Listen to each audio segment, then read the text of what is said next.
Online कक्षा में उपस्थित सभी विद्यार्थियों का बहुत बहुत स्वागत, अभिनंदन। आज मैं डॉक्टर चंद्रलोचन त्रिपाठी, प्राचार्य राजकीय कन्या महाविद्यालय बहरोड़, घनानंद के एक कवित्त की व्याख्या करने की कोशिश करूंगा। जैसा कि आप सबको मालूम है कि बीए द्वितीय वर्ष के हिंदी साहित्य के अंतर्गत, हिंदी साहित्य के प्रथम प्रश्न पत्र के अंतर्गत आने वाली रीतिकालीन कविता के बहुत ही महत्वपूर्ण कवि घनानंद की व्याख्या का क्रम जारी है।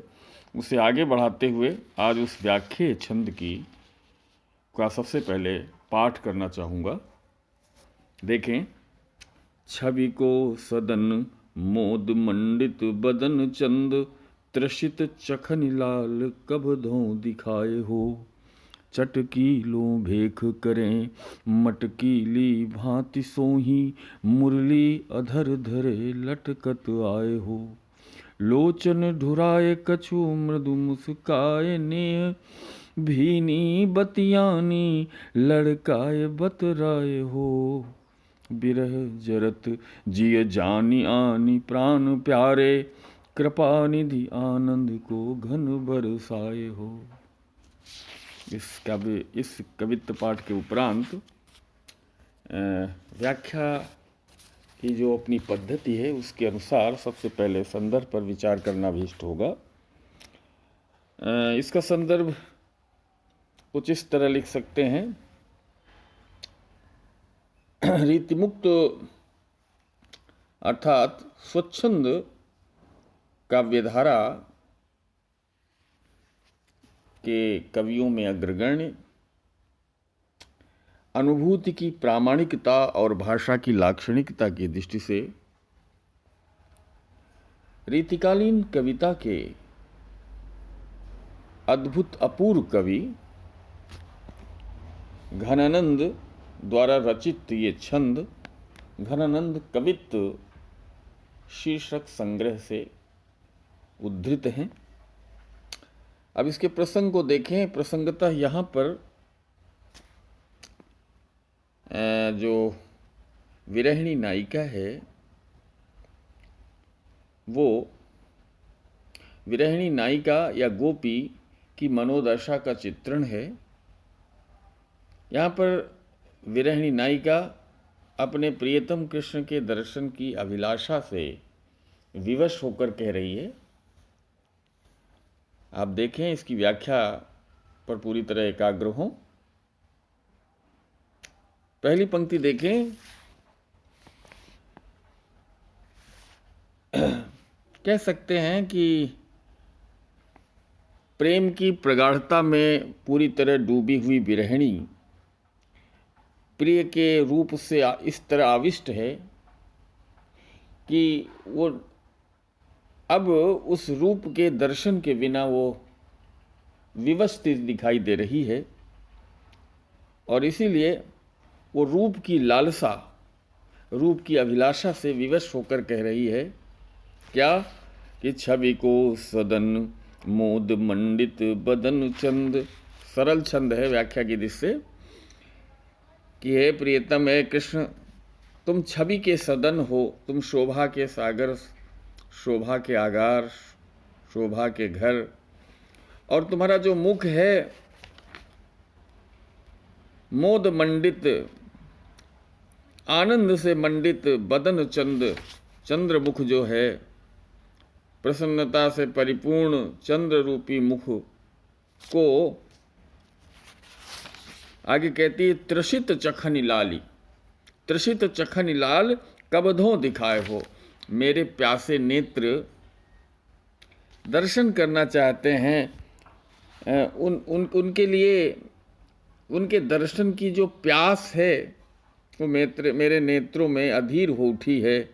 न जाने तुम इन प्यासे नेत्रों को कब अपनी झलक दिखलाओगे और न जाने कब, आगे कहती है चटकीली भेख करें, चटकीला वेश रखकर मटकीली भांति सो मटकते हुए, अर्थात होठों पर चटकीला वेशभूषा धारण करके मटकीली भांति सोही मुरली अधर धरे लटकत आए हो।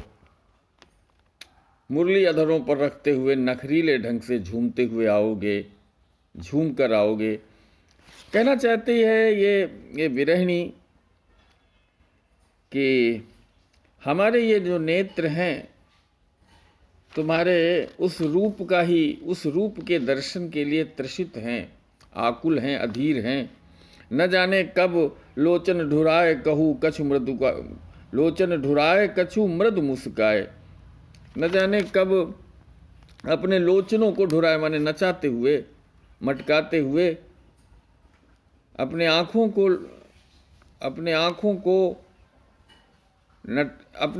को मटकाते हुए, प्रेम से सिक्त बातों से मृदु मधु मुस्काते हुए। कहते हैं कि मृदु नेह भीनी बतियानी लड़काए बतराए हो।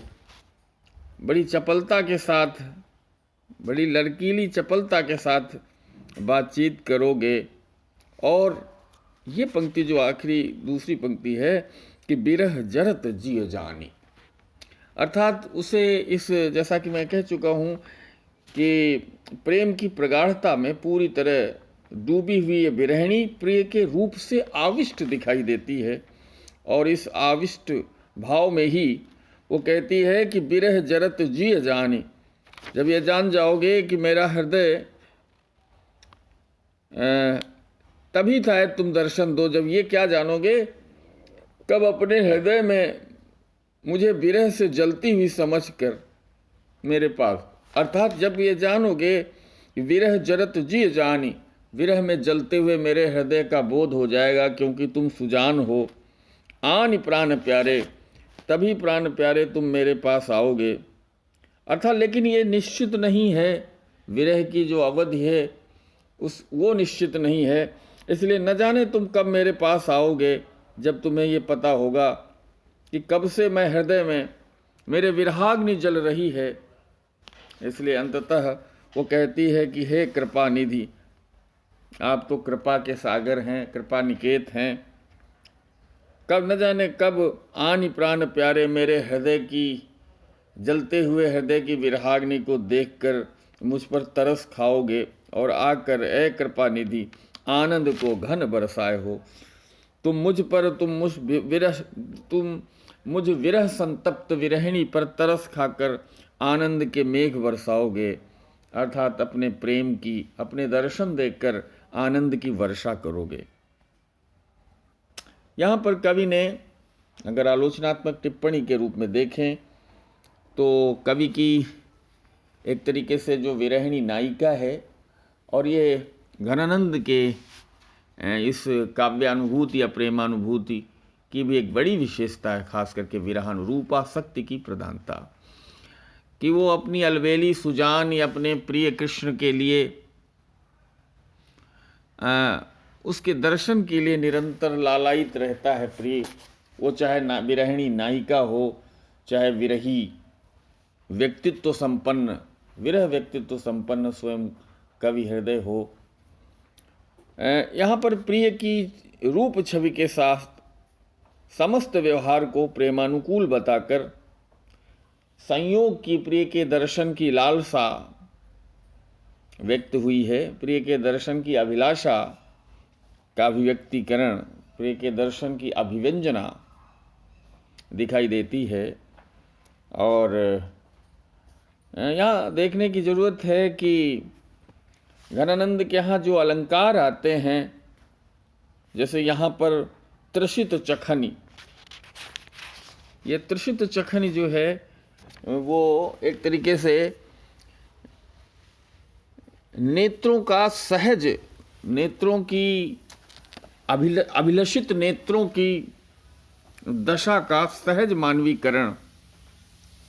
और देखा जाए तो ये व्यक्तित्व, पूर्ण व्यक्तित्व संपन्न जो विरही नायिका है, गोपी है, उसकी विविध उच्छलित भावदशाओं को, कि कैसे अपने प्रिय के दर्शन के लिए आकुल है, इस पूरे छंद में वो सारी भावदशाएं मूर्तिमान हो उठी हैं। अलंकारों का प्रयोग जो कवि ने किया है विशेष रूप से अनुप्रास, मानवीकरण, अनुप्रास, रूपक, मुखचंद, पहली पंक्ति में उपमा आदि, इन अलंकारों को देखते हुए भी घनानंद के संदर्भ में ये कहना प्रासंगिक है कि इनके यहाँ घनानंद का जो राग पूरित हृदय है वो अनायास अलंकारों को भी सहज अनुभूति का अंग बना लेता है। छंद की दृष्टि से ये मनहरण छंद का एक सुंदर उदाहरण है। अंततः कवि अपनी भाव व्यंजना की दृष्टि से एक सहज सरल छंद का, जिसमें नायिका की, विरह संतप्त नायिका की आकुल दशा, और जिस आकुल दशा में वो अपने प्रिय को, अपने समस्त व्यवहार को प्रेमानुकूल बताकर अपने संयोग की, प्रिय के दर्शन की अभिलाषा को वाणी दी है।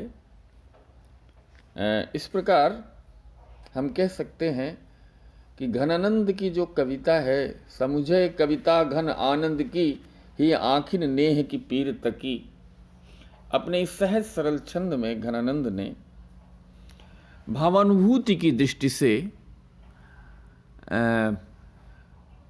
प्रिय के मिलन की, प्रिय के दर्शन की अभिलाषा को बड़े कौशल और बड़ी सहजता के साथ चित्रित किया है। मैं समझता हूँ कि घनानंद की इस व्याख्या द्वारा आप काफ़ी कुछ सीखने का प्रयास करेंगे और बेहतर समझने की जो प्रक्रिया है उस दिशा में आगे बढ़ेंगे। इसी के साथ आप सब ने आज के इस व्याख्या पर आधारित व्याख्यान को पूरे मनोयोग और धीरज के साथ सुना। इस सब के लिए बहुत बहुत धन्यवाद।